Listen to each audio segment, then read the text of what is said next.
Que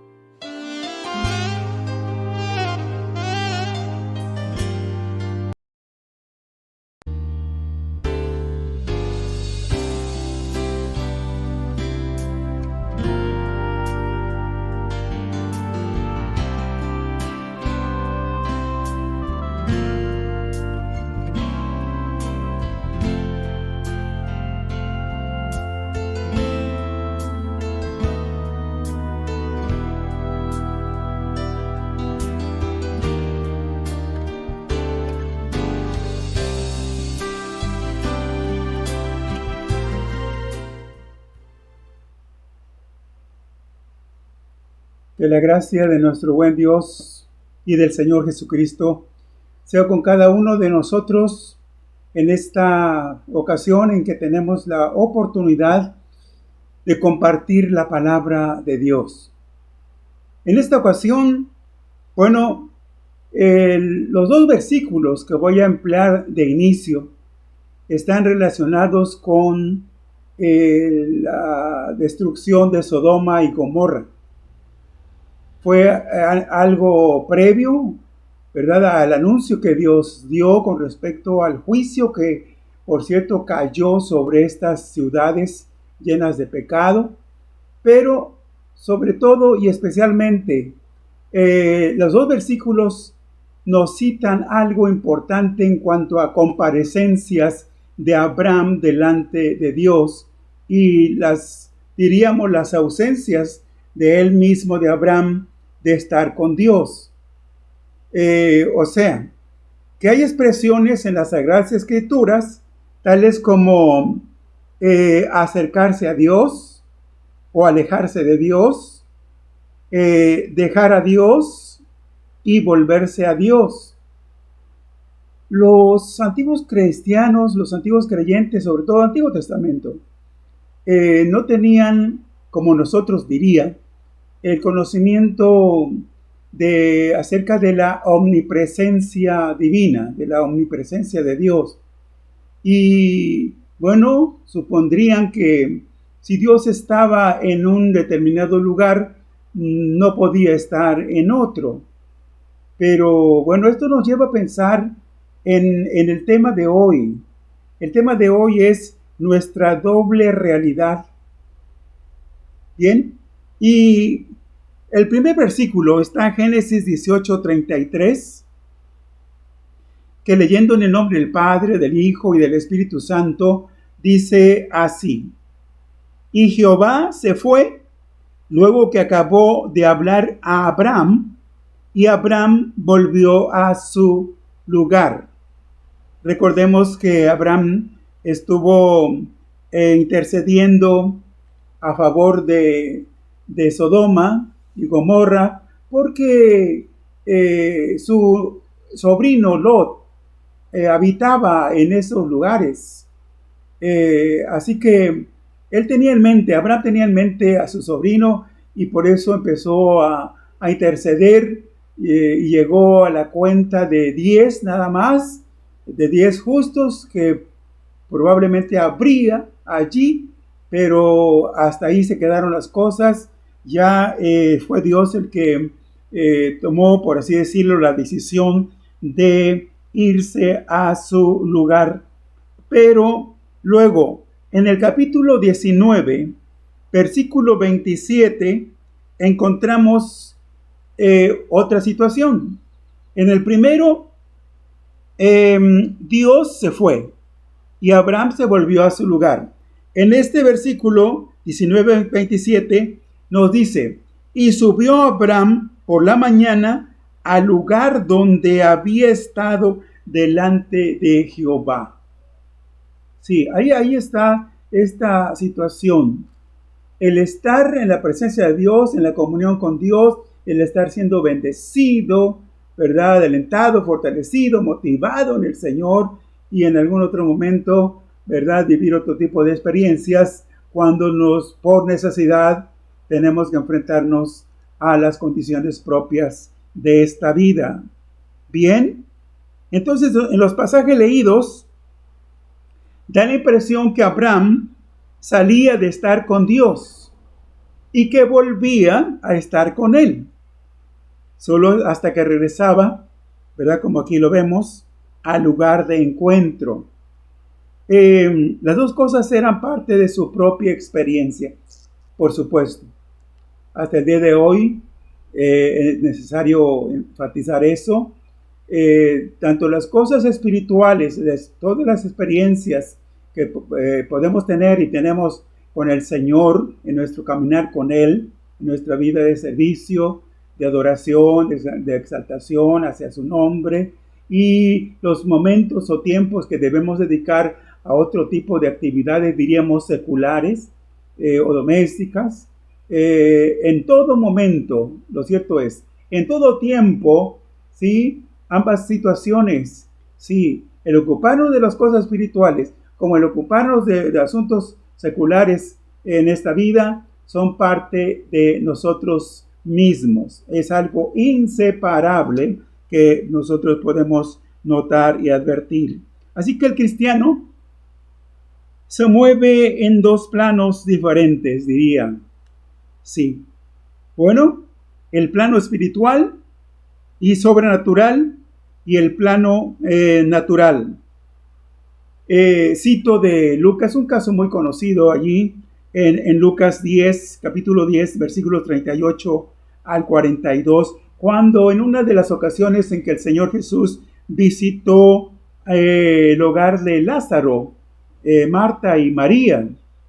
En esta ocasión, según el pasaje, vemos que el caso de Marta y María nos ilustran precisamente esta verdad, ¿sí? Nuestra doble realidad.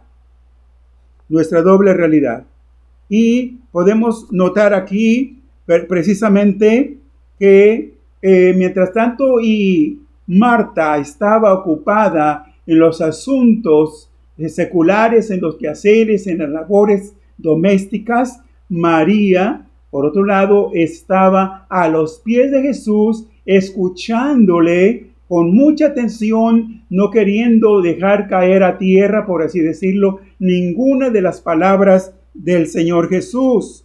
Sí.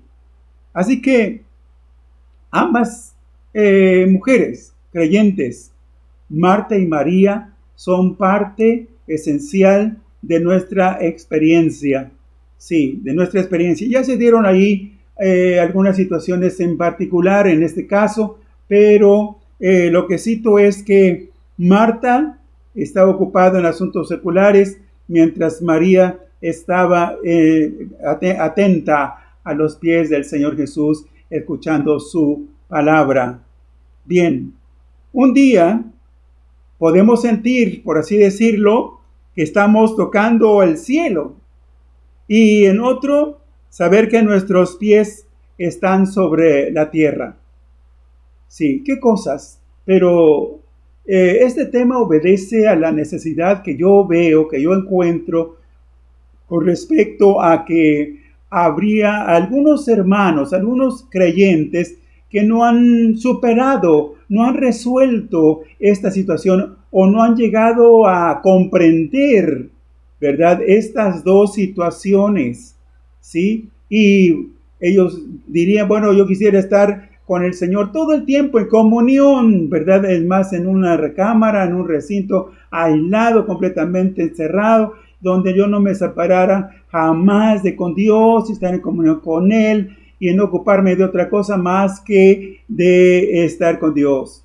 Esto no es posible, ¿sí? No es posible, pero bien, voy a citar 4 casos que ilustran esta realidad. Vámonos a Éxodo capítulo 19. Éxodo capítulo 19, el caso de Moisés. Ahí en los versículos 20 al 22 tenemos que dice así, ¿sí? Porque vemos a Moisés, por así decirlo, lo vemos subiendo al Sinaí para estar con Dios. Versículos 20 al 22, Éxodo 19. Dice así a la letra: Y descendió Jehová sobre el monte Sinaí, sobre la cumbre del monte. Y llamó Jehová a Moisés a la cumbre del monte, y Moisés, ahí vemos, y Moisés subió. Estuvo en la presencia, o subió para estar en la presencia de Dios. Y Jehová, desde luego Dios tenía muchas cosas que decirle, que instruirle, que enseñarle. Dice: Jehová dijo a Moisés: desciende, ordena al pueblo que no traspase los límites para ver a Jehová, porque caerá multitud de ellos. El 22. Y también que se santifiquen los sacerdotes que se acercan a Jehová, para que Jehová no haga en ellos estrago. Sí, entonces ahí vemos, sube Moisés a la presencia de Dios, pero luego baja porque Dios tiene cosas importantes que comunicarle por medio de él al pueblo. En el capítulo 20, versículo 21, ahí notamos de nuevo que se nos dice lo siguiente. Entonces el pueblo estuvo a lo lejos, y Moisés se acercó a la oscuridad en el monte Sinaí, o sea, subió al monte Sinaí, en la cual estaba Dios. Sí, bien, entonces ahí notemos cómo otra vez, nuevamente Moisés sube al monte, a la presencia de Dios. Pero en el capítulo 20, el versículo,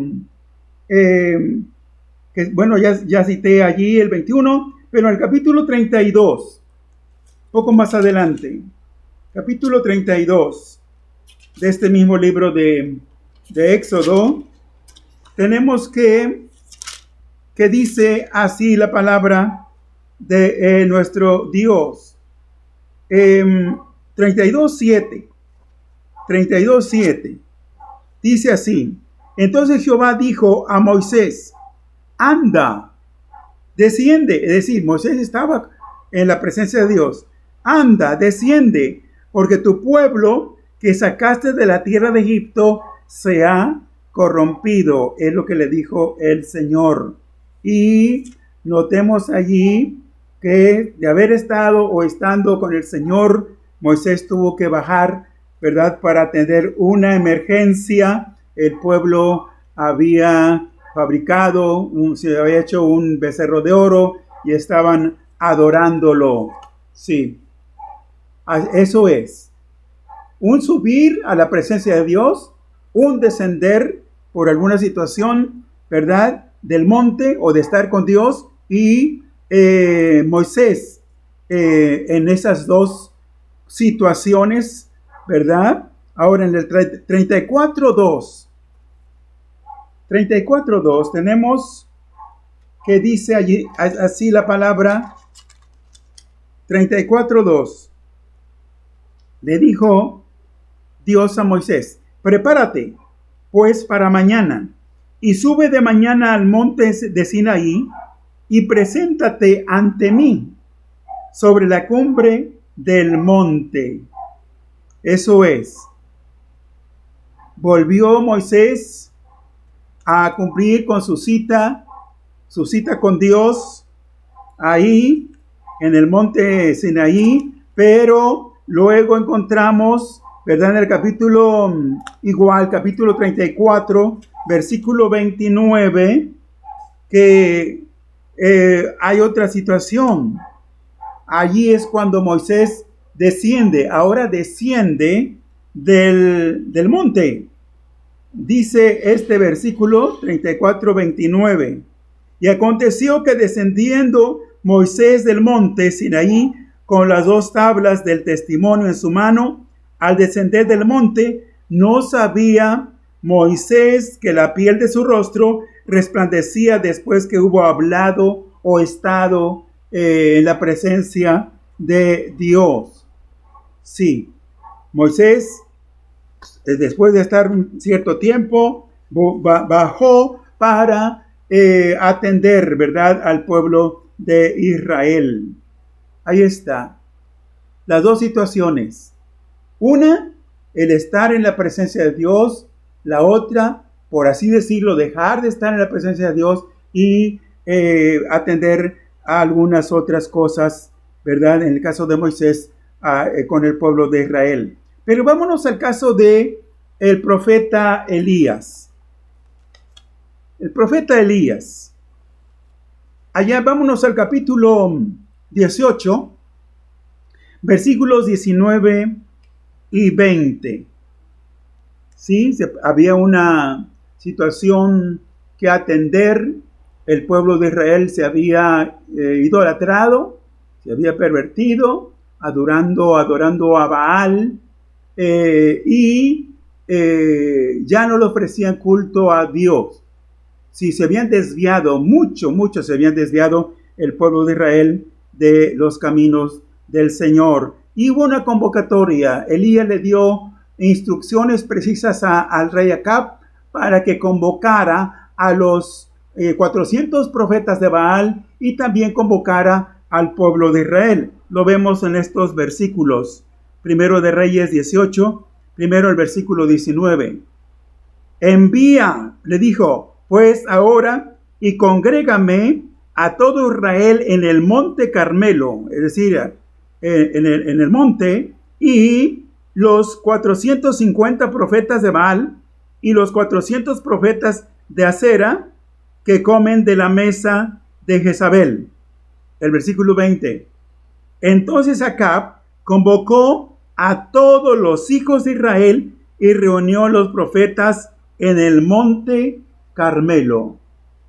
Es ahora que vemos aquí el caso de Elías, profeta de Dios. Sí, él subió al monte Carmelo, donde Acab reunió, ya lo leímos allí, a los profetas de Baal, pero también convocó al pueblo de Israel. Allí Dios le dio una gran victoria. Cito de manera aislada, ¿verdad? Algunas cosas, para muchos ya es conocido este caso, ¿sí? Lo que ocurrió allí, se erigió un altar, en fin, y estuvieron invocando, por así decirlo, los profetas de Baal prácticamente todo el día, y cuando le tocó el turno a Elías, bueno, sucedió algo maravilloso. Ahí Dios le dio al profeta una gran victoria. Versículos 38 al 40 nos dicen de esta manera: entonces cayó fuego de Jehová y consumió el holocausto, la leña, las piedras y el polvo, y aún lamió el agua que estaba en la zanja. Viéndolo todo el pueblo, se postraron y dijeron: Jehová es el Dios, Jehová es el Dios.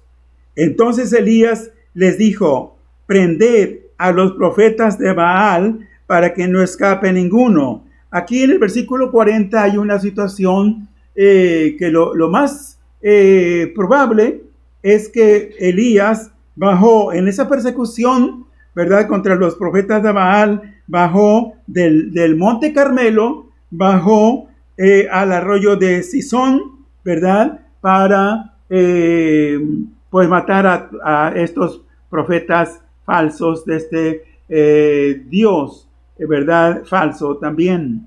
Sí. Ahora, en los versículos 41 y 42, aquí vemos cómo volvió a subir al monte Carmelo, y allí Dios le respondió su oración. Dice versículos 41 y 42 del mismo capítulo: entonces Elías dijo a Acab, al rey Acab: sube, o sea, al monte, come y bebe, porque una lluvia grande se oye.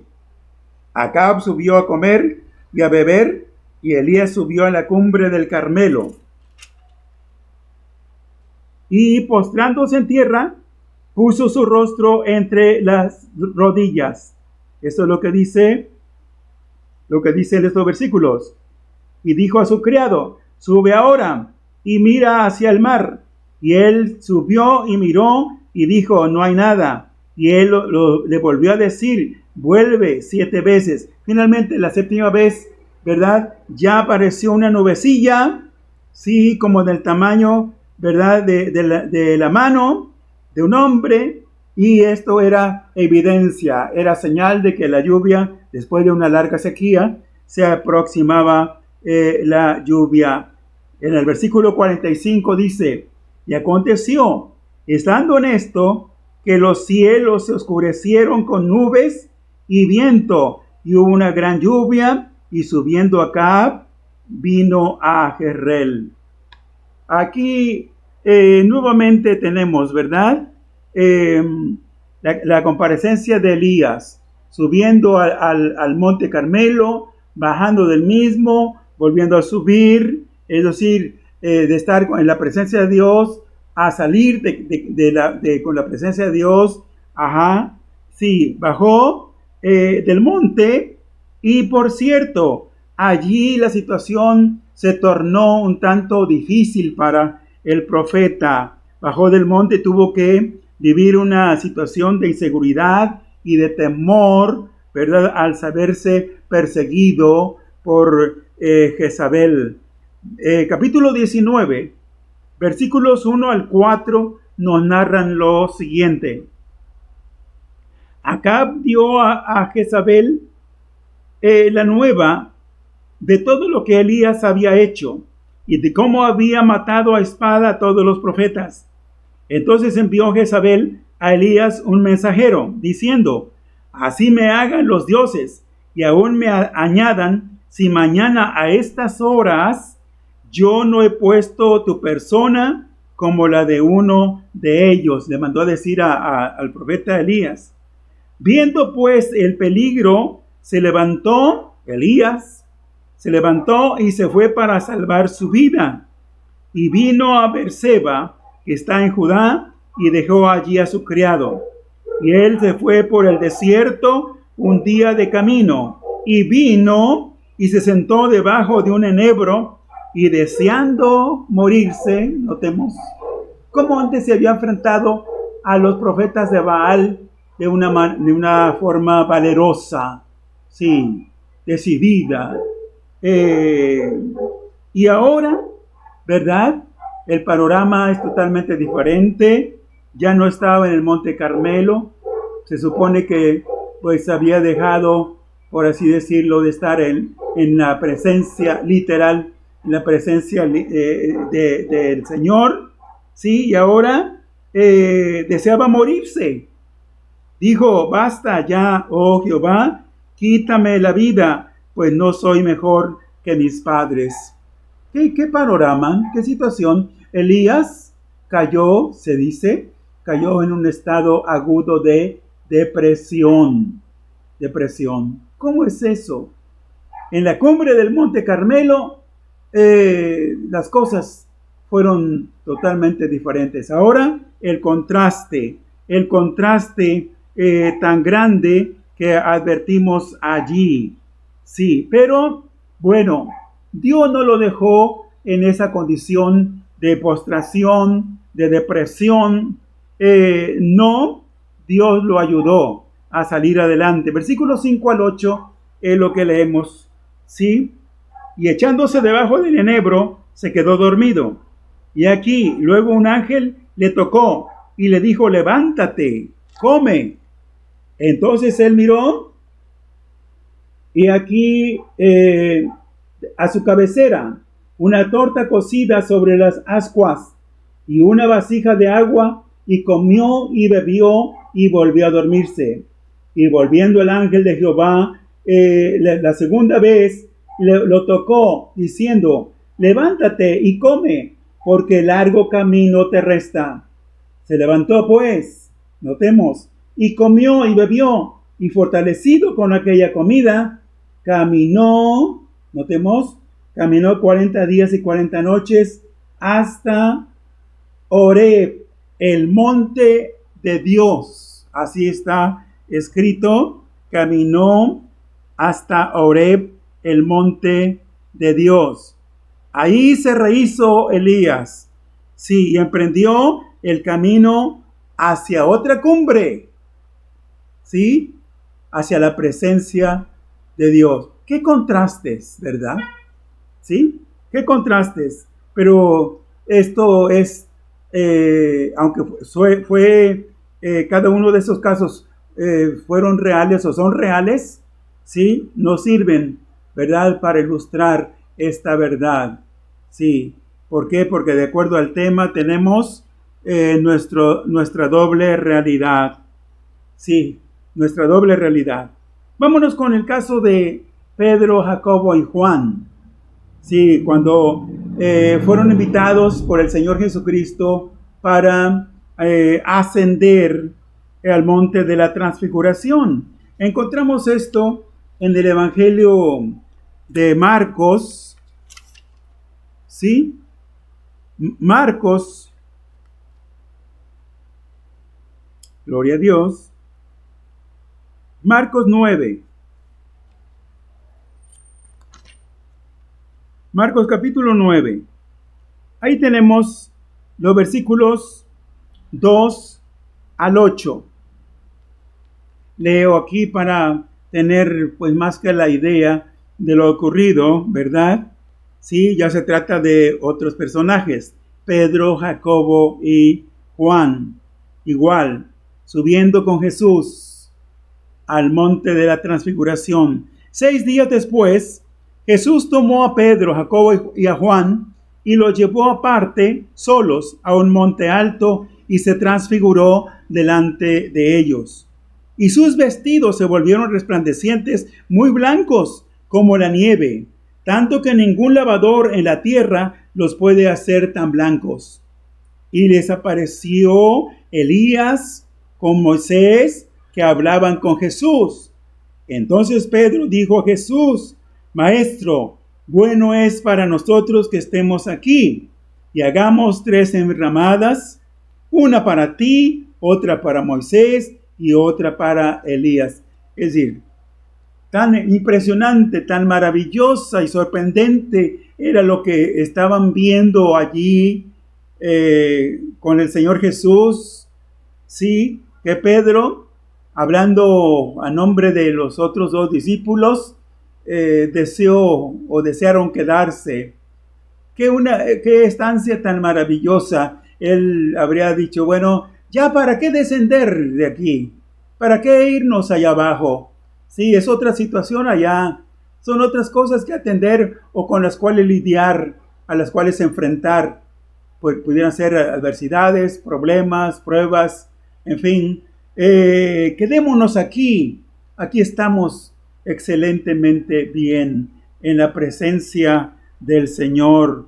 Sí, mientras estuvieron allí, pues todo fue sorprendente y maravilloso, pero bajaron, tenían que bajar, sí, y tuvieron que enfrentarse a otra realidad.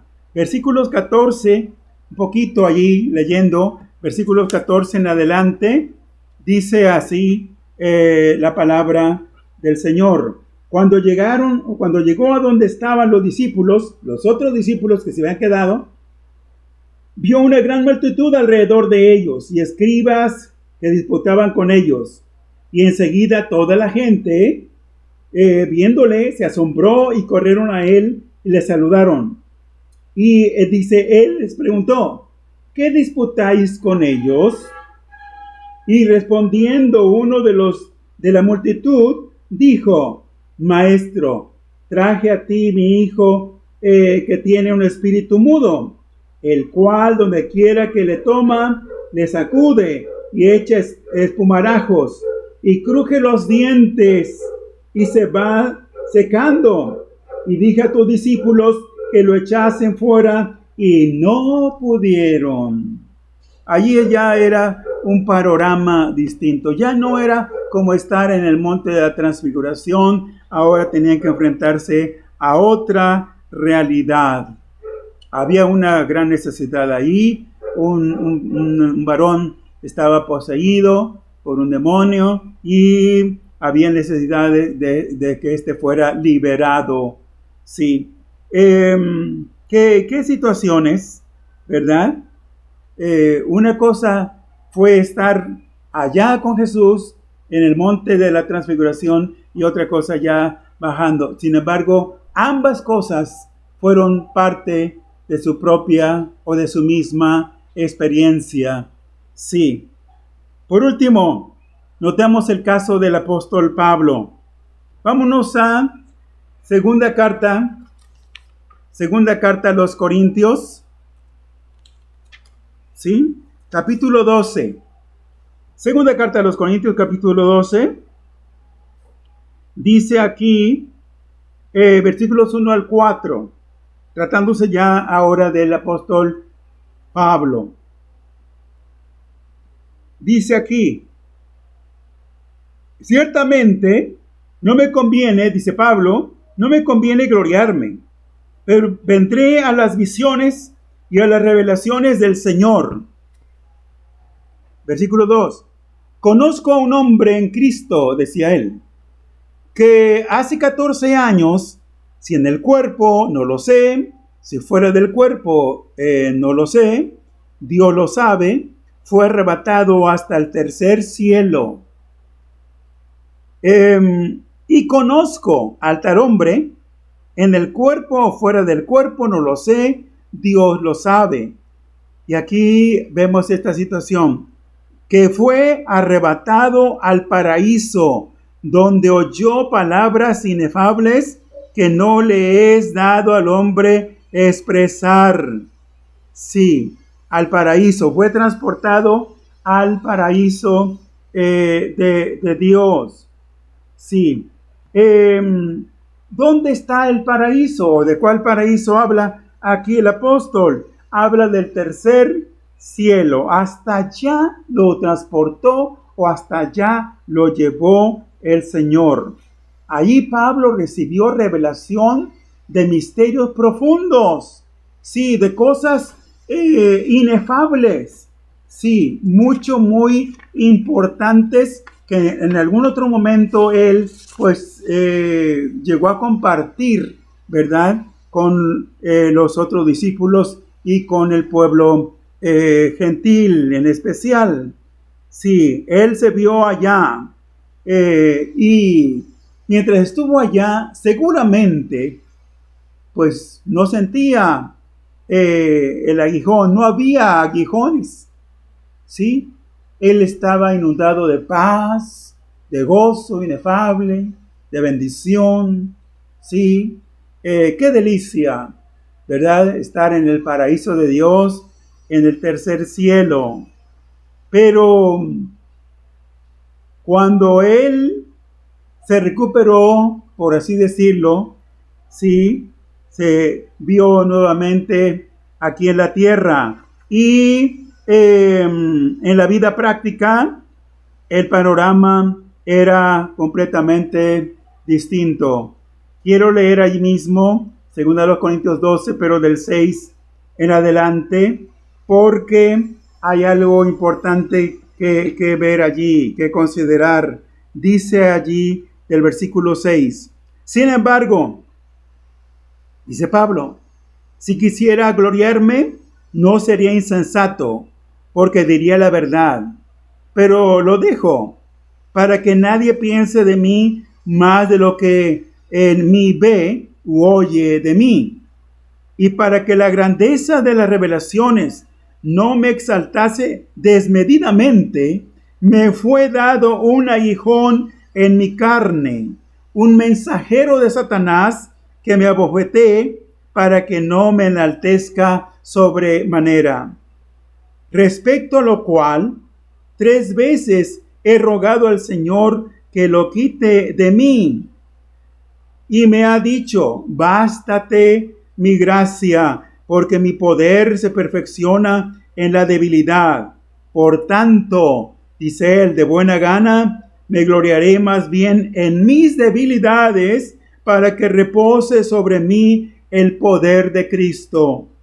Por lo cual, por amor a Cristo, me gozo en las debilidades, en afrentas, en necesidades, en persecuciones, en angustias, porque cuando soy débil, entonces soy fuerte. Me he hecho un necio al gloriarme. Vosotros me obligasteis a ello, pues yo debía ser alabado por vosotros, porque en nada he sido menos que aquellos grandes apóstoles, aunque nada soy. Continúo leyendo allí hasta el versículo 12. Con todo, las señales de apóstol han sido hechas entre vosotros en toda paciencia por señales, prodigios y milagros. Esa era su otra realidad, por así decirlo. ¿Sí? Dejó de estar allá en el tercer cielo, en el paraíso de Dios.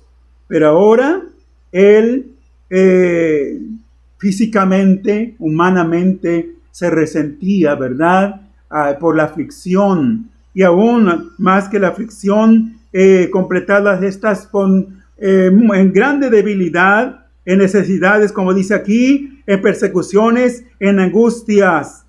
Sí, pero dice él, porque cuando soy débil, entonces soy fuerte, decía él.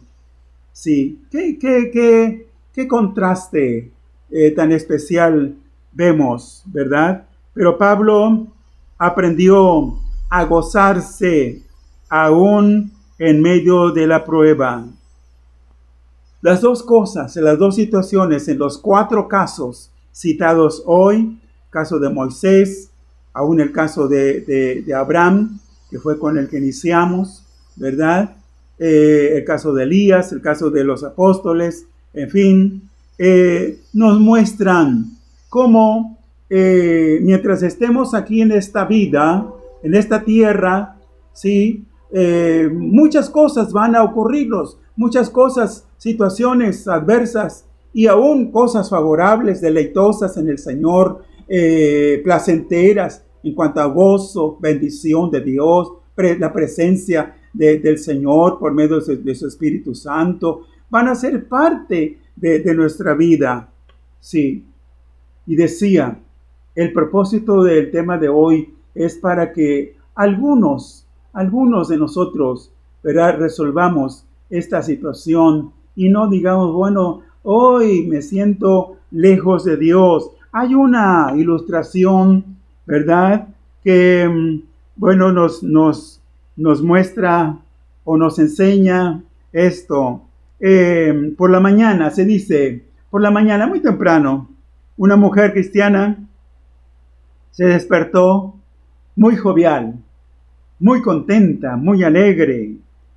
Por la noche había dormido muy bien. La mañana era luminosa. Se oía el trinar de los pajarillos. Y se sabía salva. Ella llegó a decir, hoy me siento muy salva. Así llegó a decirlo. Ella sentía la presencia de Dios en su vida y transcurrió el día y se gozó, se alegró, compartió con alguien por ahí el mensaje de Jesucristo, en fin, sí, disfrutó de la presencia de Dios. Transcurrió el día, llegó la noche y ella estuvo incómoda, con dolor de cabeza, con malestar estomacal y para acabar con insomnio. No durmió bien, nada bien esa noche. Al otro día, la mañana era gris, un tanto lluviosa, había lluvia. No era la luminosidad del día anterior, con mucho sol, en fin, y al ver por la ventana, su ánimo decayó. Sí, de por sí, con malestares había estado durante esa noche, y la hermana exclamó y dijo, ¡ay! Hoy no me siento tan salva como el día de ayer. Ayer sentía la presencia de Dios y cómo me gocé y testifiqué de Él a las personas. Hoy no me siento con el más mínimo de los ánimos. ¿Qué pasó allí? ¿Por qué ese cambio? ¿Por qué ese contraste? ¿Sí? Bueno, habría más de una cosa que decir, ¿verdad? Sería una creyente nueva, no se le había evangelizado o discipulado de manera conveniente, adecuada, haciéndole saber que mientras estemos aquí en esta tierra, sí, nos vamos a enfrentar a diversas, a múltiples situaciones, ¿verdad? Que nos van a mantener o deban mantenernos alertas, ¿verdad? Para que nuestra vida en Cristo se mantenga estable, sí, firme, en un progreso constante y no decaigamos. Pero, bueno, podemos ver que este tema, el tema de hoy, no apoya el hecho que nuestra vida cristiana deba ser de constantes altibajos. No es así, no precisamente, no. Pero lo que se señala es esta doble realidad. Doble realidad. Un día en el monte, en la cumbre, en la presencia de Dios. Otro día lidiando con otras situaciones. Decía, quienes hemos resuelto con la ayuda de Dios es esta situación. Sabemos que la promesa del Señor es maravillosa al decirnos que Él está con nosotros todos los días hasta el fin del mundo. Sí, cual sea la situación, es más, en la flaqueza, en la debilidad, en la adversidad, es cuando más podemos experimentar el hecho de que Dios, el Señor nuestro, está cerca. Sí, somos personas espirituales, adoramos a Dios y le servimos. Sí, por cierto, pero también debemos atender a múltiples asuntos y situaciones que corresponden a esta vida. Así que nuestra experiencia espiritual con el Señor es real, es verdadera, ¿sí? No son sueños, no son fantasías, ¿sí? Como todo lo demás en nuestra vida diaria también es realidad. Nos conviene tener una vida cristiana estable y en desarrollo. Aceptemos. Esa es la observación, ese es el llamado, esa es la palabra hoy, ¿verdad? Por último, aceptemos esta doble realidad y disfrutemos, sí, mejor la vida cristiana, sí, ya sea en la cumbre o en el valle, sí, el Señor siempre está con nosotros, nunca nos dejará el Señor. Esa es la palabra hoy, en esta oportunidad. Es mi deseo y es mi oración que el Espíritu de Dios amplíe, profundice esta explicación en lo más posible en cada uno de nuestros corazones, para la gloria y alabanza de Dios. Amén y amén.